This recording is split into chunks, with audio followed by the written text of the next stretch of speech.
travail de sculpteur installateur. Et cette installation, elle s'appelle Super Cellulaire. Donc chapitre 1, la première salle, et chapitre 2, la deuxième salle.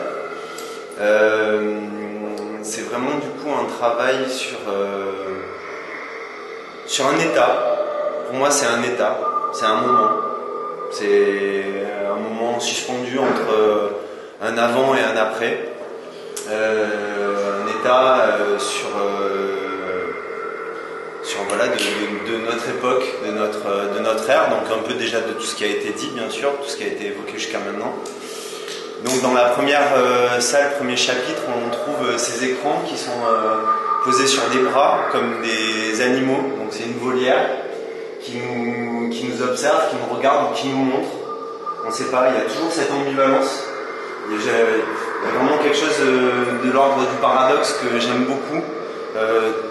Pouvoir laisser des options et se poser des questions de est-ce que c'est quelque chose qui est en train d'arriver, qui est déjà arrivé, qui est enfermé, qui nous protège, qui les protège, qui voilà. Et donc il y a ce rapport-là vraiment entre le regardeur et le regardant.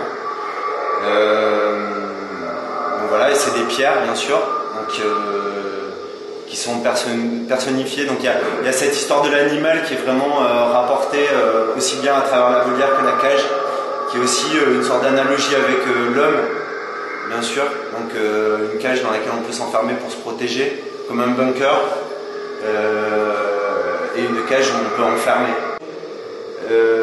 Plutôt que viser quelque chose en particulier, apporter des réponses, des solutions, je préfère que les donner plein d'indices qui vont permettre aux gens de se raconter une histoire. C'est pour ça qu'on a 3 circulations possibles, avec autant de points de vue que ça donne, et qu'il y a une bande son, qu'il y a de la sculpture, qu'il y a des images, qu'il y a du numérique, qu'il y a des silex du coup, qui sont très paléolithiques, et des pierres plus modernes qui sont récupérées des gravats de béton.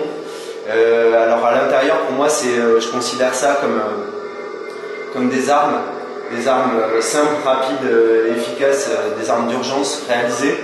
Donc la cage devient et une cage et aussi une armurerie possible, un endroit où on a pris toutes ces armes et on les a mises là pour se protéger, enfin pour qu'elles ne nuisent plus, ou qui sont en attente d'une révolution, d'une action possible, d'un engagement. Voilà. Et du coup il y a aussi le son, qui pour moi est très important parce que finalement c'est quelque chose qui se dilate, il fait une demi-heure, donc on peut arriver à... il y a vraiment une montée, donc on peut arriver à un moment très calme comme on peut arriver à un moment intense, et c'est autant aussi de sentiments qui sont liés à ce qu'on regarde, et on peut aussi bien regarder avec le temps du